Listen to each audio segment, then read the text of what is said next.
Halo, sekarang kita akan membedah buku ini, The Little Prince atau Pangeran Kecil, karya Antoine. Saya nggak tahu gimana bacanya, jadi kawan-kawan baca sendiri aja. Buku ini dibuka dengan kisah seorang tokoh yang disebut Aku. Pada usia 6 tahun, dia menggambar ular yang memakan seekor gajah. Nah, lalu kemudian gambar itu dia tunjukkan ke orang dewasa, dan orang dewasa bilang itu gambar topi gitu kan. Padahal si Aku yang berusia 6 tahun ini sedang menggambar gajah yang dimakan oleh seekor ular boa gitu. Jadi dia kecewa dengan pendapat orang dewasa yang tidak mengerti tentang jalan pikiran anak kecil. Karena orang dewasa begitu menyebalkan dan tidak mengerti jalan pikirannya, akhirnya tokoh bernama Aku ini hidup dalam kesepian tanpa kawan gitu. Dia kemudian mencoba belajar untuk menerbangkan pesawat. Jadi dia menjadi seorang penerbang, dan pada suatu penerbangan kapal yang dikendarainya mengalami kerusakan sehingga dia harus mendarat di gurun Sahara. Nah, disitulah dia kemudian ketemu pangeran kecil. Ceritanya ketika tokoh Aku ini sedang tidur, dia terbangun karena ada suara yang menggemaskan yang minta tolong ke dia. Tolong dong bikinin gambar bili-bili gitu kan. Tentu si tokoh Aku ini terkejut. Dan karena yang meminta itu anak kecil, mau nggak mau dia mencoba menggambar. Tapi kemudian dia ingat bahwa sebetulnya dia udah nggak pernah gambar lagi sejak dia menggambar uh, gajah dimakan ular boa gitu. Jadi dia mencoba menggambar, ya udah dia gambar gajah dimakan ular boa itu. Setelah gambarnya jadi, dia tunjukkan ke anak kecil itu. Di luar dugaan, ternyata anak kecil itu tahu bahwa yang digambar itu adalah ular. Si anak kecil itu bilang, aku nggak mau gambar ular dimakan boa gitu kan. Salah ya, aku nggak mau gambar gajah dimakan ular boa gitu. Di situ si tokoh Aku ini makin tertarik dengan anak kecil, karena ketika gambar itu ditunjukkan ke orang dewasa nggak tahu gambar itu gambar apa. Ada yang nyangka gambar topi dan seterusnya, tapi anak kecil ini mengerti. Akhirnya dengan segala keterbatasan, si tokoh Aku ini menggambar bili-bili. Ya, misalnya dia menggambar bili-bili satu, lalu kemudian si anak kecil tuh bilang, nggak mau, terlalu kurus gitu kan. Lalu gambar lagi, anak kecil tuh nolak lagi, nggak mau, ini mah udah tua gitu kan, saya mau bili-bili yang masih muda gitu kan. Akhirnya dengan akhirnya dengan mencoba berbagai macam cara, si tokoh Aku ini menggambar kotak. Menggambar kotak, ada 3 bolongan di kotak itu. Hasilnya kotak itu dia tunjukkan ke anak kecil itu. Di luar dugaan, si anak kecil itu malah senang dengan gambar yang habis dibuat tokoh si Aku ini. Si anak kecil itu bilang, ini persis seperti yang kuinginkan, gitu kan. Jadi imajinasi anak kecil itu, dia ngebuat dia mau menerima bahwa di dalam kotak yang digambar oleh tokoh si Aku itu ada bili-bili yang diinginkan oleh anak kecil itu. Dari situ kemudian tokoh si Aku dan anak kecil ini saling ngobrol, dan akhirnya si anak kecil itu bilang bahwa dia berasal dari asteroid B612. Ketika ditanya kenapa ada angka itu, karena dia bilang orang dewasa menyukai angka gitu kan. Jadi banyak sindiran tentang pola pikir dan tingkah laku orang dewasa yang dalam buku ini gitu. Banyak disindirnya.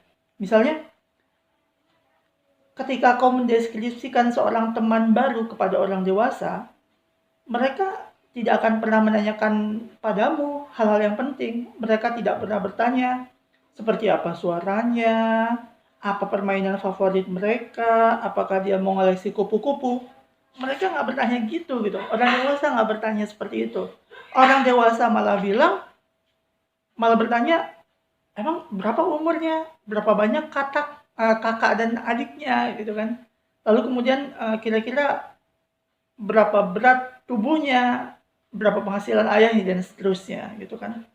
Contoh lainnya misalnya, jika kau berkata kepada orang dewasa, aku melihat rumah indah yang terbuat dari bata merah jambu dengan bunga dan jendelanya, dengan merpati di atapnya dan seterusnya.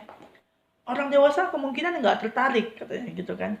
Orang dewasa baru tertarik ketika berbicara tentang harga rumah itu, misalnya rumah itu harganya sangat mahal gitu kan dan seterusnya. Jadi buku ini sering menyindir pola pikir orang dewasa. Kemudian diketahui bahwa pangeran kecil ini tinggal di planet yang sangat kecil. Bahkan sangat kecilnya matahari di planet itu bisa tenggelam, dalam sehari itu bisa tenggelam sebanyak 44 kali.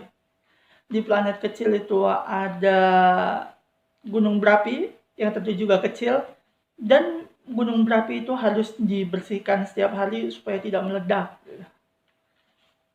Di planet pangeran kecil itu tumbuh setangkai mawar merah. Awalnya pangeran kecil sangat menyukai bunga ini, tapi makin lama si bunga ini banyak bercerita, sehingga kemudian pangeran kecil menganggapnya bunga ini menjengkelkan dan sombong. Dan akhirnya pangeran kecil itu memutuskan untuk bertualang. Mungkin kemudian pangeran kecil ini menyesal ya, sudah meninggalkan bunganya sendirian. Karena dia bilang, seharusnya aku tidak mendengarkan kata-kata yang diucapkan oleh bunga mawarku. Bungaku itu mengharumkan seluruh planetku, tapi aku memang belum bisa menghargainya. Semua omong kosong yang diucapkan oleh bungaku itu bagiku terasa sangat menjengkelkan. Kayak gitu. Pada masa itu aku tidak mengerti gitu. Aku seharusnya menilai dia dari perbuatannya dan bukan dari kata-katanya. Dia mengeluarkan keharuman yang di sekelilingku dan mencerahkan hidupku. Aku seharusnya tidak melarikan diri. Aku seharusnya nggak pergi gitu, maksud pangeran kecil. Tempat pertama yang dikunjungi oleh pangeran kecil ketika dia bertualang adalah planet yang dihuni oleh seorang raja. Ketika pangeran kecil datang, raja itu langsung bilang, ini dia, ada rakyat datang. Pangeran kecil bingung, perasaan saya belum pernah sampai ke planet ini, tapi kok si raja langsung tahu bahwa yang datang ini adalah rakyat. Pangeran kecil nggak tahu bahwa bagi seorang raja, selain dirinya itu adalah rakyat gitu. Ketika bertemu dengan raja, pangeran kecil nggak sengaja nguap gitu. Lalu kemudian raja bilang, kamu jangan nguap di sini gitu kan, nggak sopan, melanggar etika gitu. Pangeran kecil bilang, maafkan aku Tuan Raja, aku sebetulnya habis dari perjalanan panjang, aku sangat lelah sekali. Rajanya bilang, kalau begitu aku perintahkan kamu untuk menguap gitu. Lalu kemudian pangeran kecil bilang, waduh sekarang saya udah nggak bisa nguap lagi gitu kan, sekarang saya merasa tertekan gitu kan. Lalu kemudian rajanya agak tampak menyesal gitu, karena sebetulnya raja ini adalah raja yang baik hati dan dia berharap perintahnya itu adalah perintah yang bisa dijalankan oleh rakyatnya gitu kan. Dia bilang, seandainya aku memerintahkan seorang jenderal untuk berubah menjadi burung laut, Dan seandainya jenderal itu tidak mematuhi aku, itu sebetulnya bukan salah jenderal itu salah aku, katanya gitu kan. Lalu kemudian pangeran kecilnya bilang, boleh saya duduk? Rajanya bilang, kuperintahkan kamu untuk duduk, gitu kan. Yang mulia. Lalu kemudian pangeran kecil bertanya, aku izin bertanya. Lalu kemudian raja bilang, aku memerintahkanmu untuk mengajukan pertanyaan. Yang mulia, kata pangeran kecil. Anda ini memerintah apa? Memerintah segalanya, kata raja. Segalanya, kata pangeran kecil. Lalu kemudian raja bilang, ya semuanya gitu kan. Apakah binatang-binatang mematuhi Anda? Tanya pangeran kecil. Ya tentu saja, mereka langsung mematuhiku. Aku tidak menolerir ketidakdisiplinan, kata raja. Lalu kemudian pangeran kecil, oh kalau gitu saya minta supaya matahari terbenam, kata pangeran kecil. Raja langsung bilang, seandainya aku memerintahkan seorang jenderal untuk terbang dari satu bunga ke bunga yang lain, seperti kupu-kupu, gitu kan. Dan seandainya jenderal itu tidak menjalankan perintahku, siapa di antara kami yang salah? Aku, kata raja, atau si jenderal itu? Pangeran kecil jawab, Anda yang salah, katanya. Ya, betul, kata raja. Kita harus menuntut seseorang apa yang bisa diberikan oleh orang itu kepada kita, gitu kan. Jadi, bisa nggak aku melihat matahari tenggelam saat ini? Kata raja, oh tentu bisa, aku akan mewajibkan matahari untuk tenggelam. Tapi, aku akan menunggu sampai kondisinya menguntungkan. Kapan itu? Tanya pangeran kecil. Rajanya bilang, ya sekitar petang ini, gitu. Jam 7.40, nanti kamu akan melihat bahwa perintahku dipatuhi. Ya pangeran kecil sedih dan dia merasa kayaknya udah nggak ada lagi yang bisa aku lakukan di sini, gitu kan. Lalu kemudian pangeran kecil izin, dia bilang dia ingin melanjutkan perjalanan. Kata raja, jangan dong, jangan pergi, gitu. Kamu akan saya angkat menjadi menteri. Menteri apa? Menteri kehakiman. Tapi di sini nggak ada yang bisa dihakimin, kata pangeran kecil. Kemudian raja bilang, kamu bisa menghakimi dirimu sendiri. Ini hal yang paling sukar. Jauh lebih sulit menghakimi diri sendiri daripada menghakimi orang lain.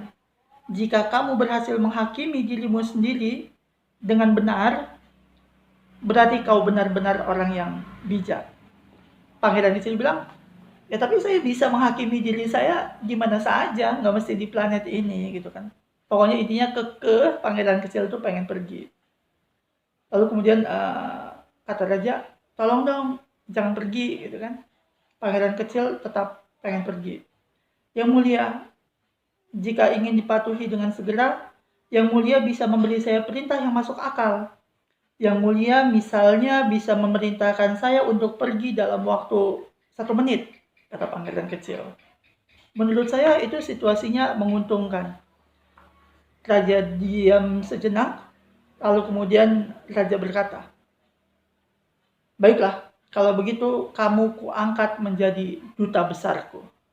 Dengan demikian, pangeran kecil pergi ke tempat-tempat selanjutnya. Tempat selanjutnya yang dikunjungi oleh pangeran kecil adalah planet yang dihuni oleh seorang peminum. Pangeran kecil bertanya, kamu sedang apa? Sedang minum, jawabnya. Kenapa kamu minum? Aku ingin melupakan. Melupakan apa?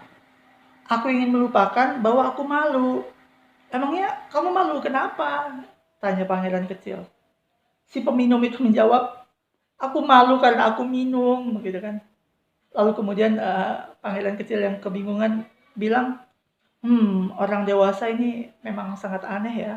Akhirnya pangeran kecil pergi lagi. Pangeran kecil kemudian sampai ke bumi, dan di bumi salah satu yang ditemuinya adalah ular. Nah, ular memuji planetnya pangeran kecil. Kata ular, planetmu indah sekali, jadi apa yang membawamu ke sini? Pangeran kecil menjawab, aku punya masalah dengan sekuntum bunga, kata pangeran kecil. Lalu kemudian pangeran kecil bilang lagi, gimana manusianya? Agak sepi ya di gurun ini gitu kan, karena pangeran kecil lagi di gurun kan. Ularnya menjawab, kamu sebetulnya bisa juga merasa sepi walaupun kamu berada di tengah manusia. Kata pangeran kecil, kamu makhluk yang sangat aneh gitu kan. Kamu tidak lebih tebal daripada jari. Ular menjawab, tetapi jauh lebih berkuasa daripada jari seorang raja. Lalu kemudian pangeran kecil tersenyum. Kau tidak begitu berkuasa, kaki pun kau tidak punya, kata pangeran kecil. Kau bahkan tidak bisa bepergian. Aku bisa membawamu pergi lebih cepat daripada kapal manapun, kata si ular. Jadi nantinya pangeran kecil setelah pengembaraannya akhirnya digigit ular juga, gitu. Ya itulah cuplikan kisah The Little Prince atau Pangeran Kecil. Jadi ini kisahnya bingkai berbingkai gitu ya. Dan dari kisah Pangeran Kecil ini kita yang merasa dewasa gitu ya. Yang merasa dewasa akan berkali-kali merasa tersindir oleh gagasan dalam buku ini. Jadi menurut saya buku ini menarik, bisa dibaca oleh anak kecil, dinikmati ceritanya yang unik, tapi juga cocok dibaca oleh orang dewasa. Ya menarik lah, pokoknya menarik buku ini. Buku tipis, sekitar 100 halaman, 110, 109, tapi maknanya luas, dan ini buku yang cocok untuk dibaca berkali-kali, menghibur dan menarik. Menurut saya seperti itu. Selamat membaca.